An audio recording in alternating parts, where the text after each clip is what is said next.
now I would like to mention the name of your second workshop, which is a closing workshop on April 21st on our closing day. The time schedule for this workshop is 6 p.m. to 8 p.m. Central European time, which would be 10 to 12 around the morning in your time. And this workshop has the title Healing Broken Connections. So what can you what can you share with us, Anngwyn, about healing broken connections? Healing, does broken exist? Connections, how does it come together? I think, the basic reality from a systemic point of view is broken connections are an illusion. There's no such thing, really, energetically. And Bert Hellinger talked about that, about the different levels of belonging that we're experiencing as humans. And particularly with family ties, we have the illusion of broken connections. We think we can do cutoff, but we can't, because on a biological level, and he was very clear about this, on the biological level, we share the same DNA, and you cannot change that. That connection is in every cell of our bodies. So to say I'm disconnected from my mother, I'm disconnected from, no, you're not. It's an illusion, okay? But we can have the experience of feeling disconnected, okay? For sure. And this is a way of managing. For many people, cutoff is the solution, but it's not, because what we know from systemic work is cutoffs create symptoms, sometimes for generation, because the people who are excluded have to be represented by someone else in the system.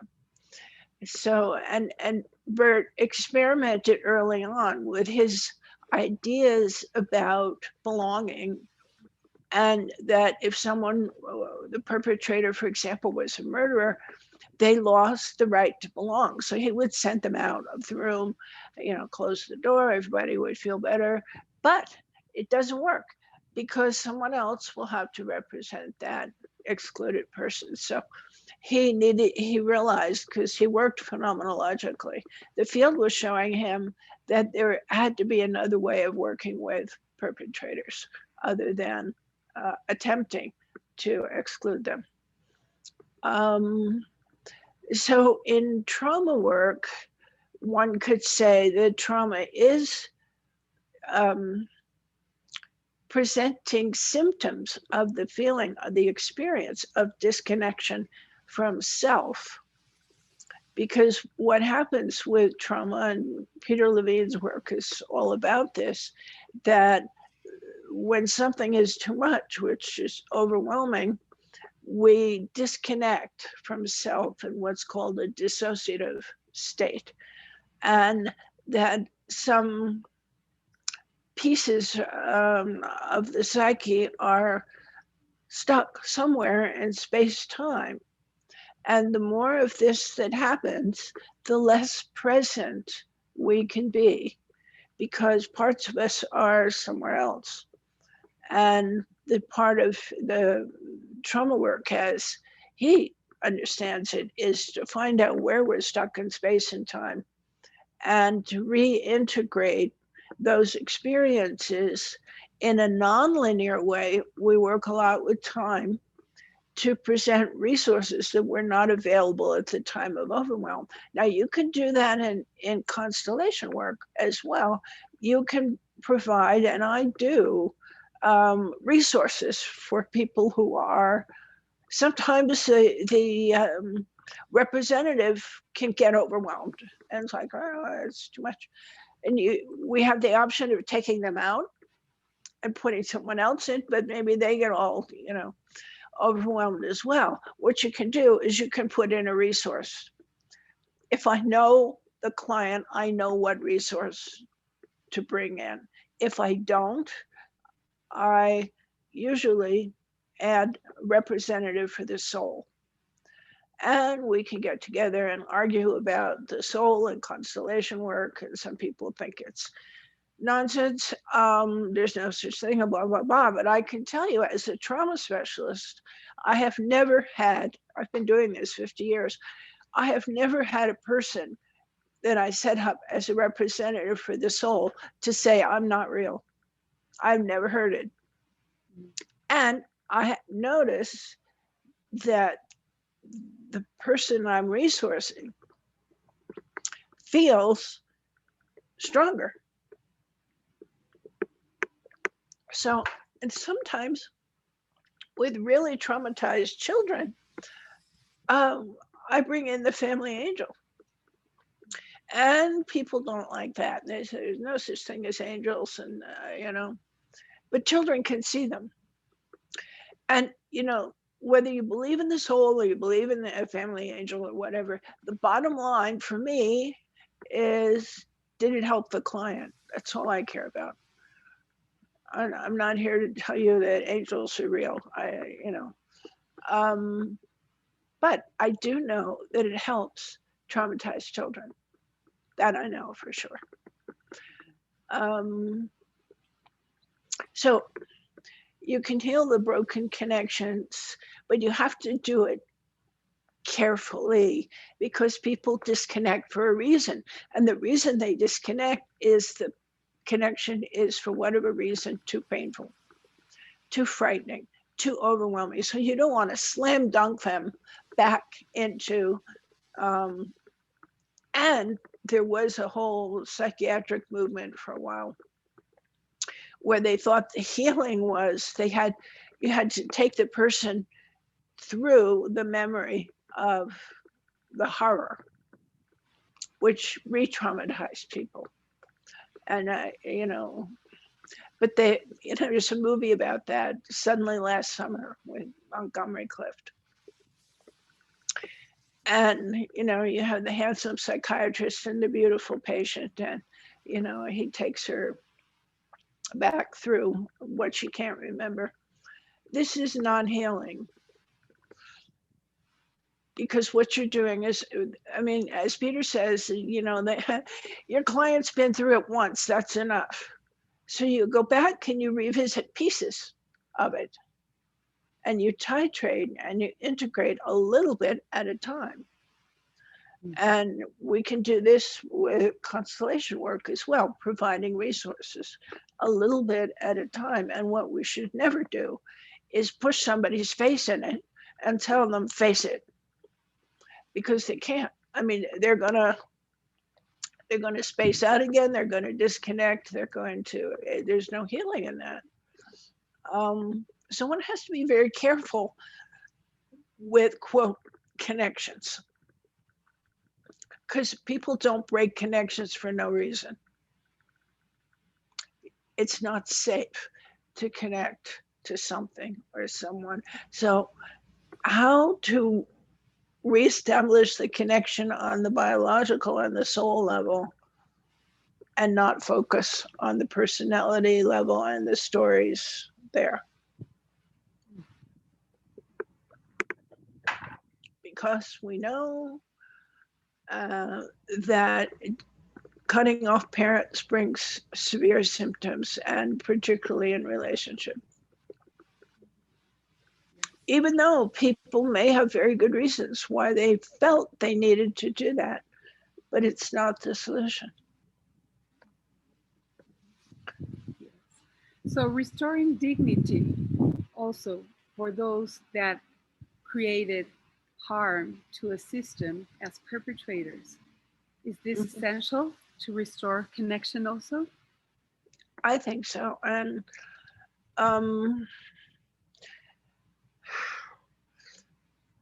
Bert felt very strongly that we have to maintain the dignity of the perpetrator. This does not mean that we forgive or we excuse, but by vilifying and disrespecting the perpetrator, they are not given an opportunity for remorse. And we may or may not be able to move the dynamic into a place where there is remorse, but vilifying and excluding doesn't work. It doesn't heal the system. So, and you know, he spent a lot of time with the Zulu in South Africa, and for that culture, dignity was very important. And he carried that into systemic constellation work, um, particularly with the perpetrator. Um,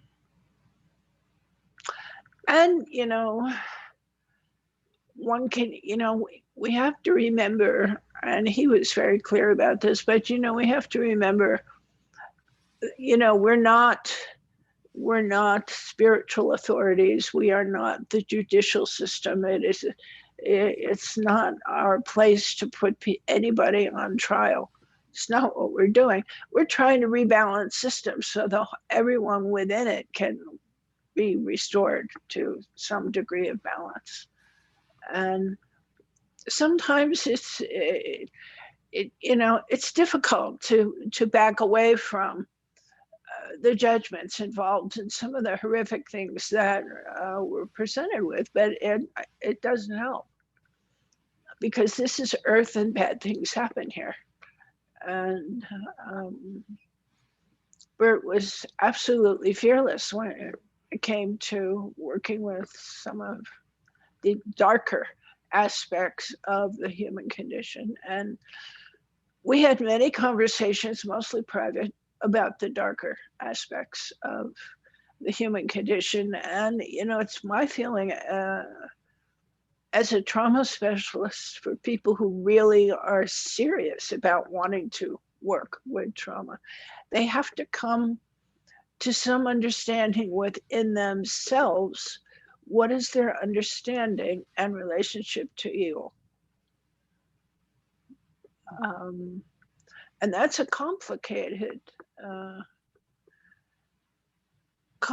question. And Albrecht Marr gave a wonderful talk at one of the conferences. I think it was in Qom. When he came back from Rwanda, he gave a talk because he'd seen horrific things that happened there, and how the community was organizing itself around finding ways to heal collectively what had happened to them. And he said something interesting about evil, which was, he said, if all of us was good, we wouldn't know it was good, because we wouldn't know anything else. And if all there was evil, we wouldn't know it was evil, because we wouldn't know in relation to anything else. So, you know, this on this planet, some people call third density reality. We have both, and we need to deal with both in the work without becoming overwhelmed. Or, you know, I had one conversation with Bert in Switzerland, and I said, well, how about there is such a thing as relative evil and absolute evil? And he said, and when there's no absolute evil. Now, I'm still sitting with that. Mm-hmm. But what I do know as a historian is that evil is a catalyst. And evil is a catalyst for social change. And, you know, think of all the great films and stories. We need a really, really good villain to make it work. You know, it has to get really dark for there. I mean, think about Dante and Shakespeare, and these were not nice people. And bad things are really, really, woo. And, you know, what one culture can consider evil, another would not. So we have to be careful. Mm-hmm. Yeah. So victim and perpetrators attract each other. Absolutely. And at some point, a victim can become a perpetrator if the perpetrator doesn't have a place in the heart of the victim, and vice versa. The perpetrator feel a victim while not being dignified, right? Mhm. So there is Mhm. much value in this humanity that we can, as you have shared with us before. It's a way of connecting and coming all together in equals, right? Yeah, and Bert used to say victims have the hardest hearts, and that victims and perpetrators often change roles. Um, Hitler said he was the victim of the German people. Saddam Hussein, same, he was the victim of the Americans, which of course he was, but he was also a perpetrator. And if you look at it on the collective, look what happened to the Jews after the apartheid and the genocide in Europe. Look what they're doing in Palestine. Okay, so if we go over to with the Israelis and we say, you know, there's something perpetrator victim dynamic going on here, and they'd say, yeah, we're the victims of these Palestinians who want to kill us. They want to drive us into the sea. And you go over the other side and you speak with the Palestinians, and they'll say, no, we're the victims, and the Israelis are trying to annihilate us. So, I mean, here they are. There's even a wall, and you know, so you would think um, that they would be more mindful of, is it possible that we're recreating, that we're becoming powerful by doing to others what was done to us? I mean, this is what bullies do. When you really get into looking at, you know, kids who are bullying, they're kids who've been bullied. And that's where they learn it. And that's true in the collective as well. And by the way, Karl Heinz just did an event with the Israelis, and he took it all the way back to the land being taken from the Canaanites. And he said that is not resolved.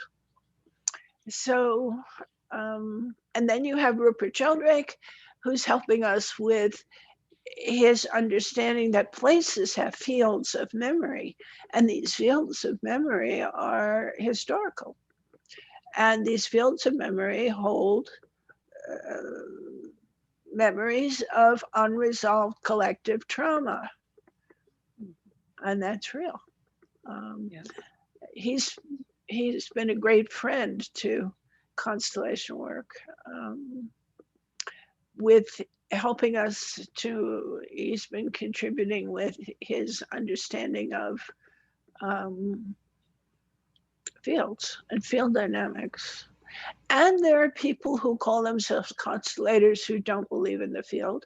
They think it's superstitious nonsense. But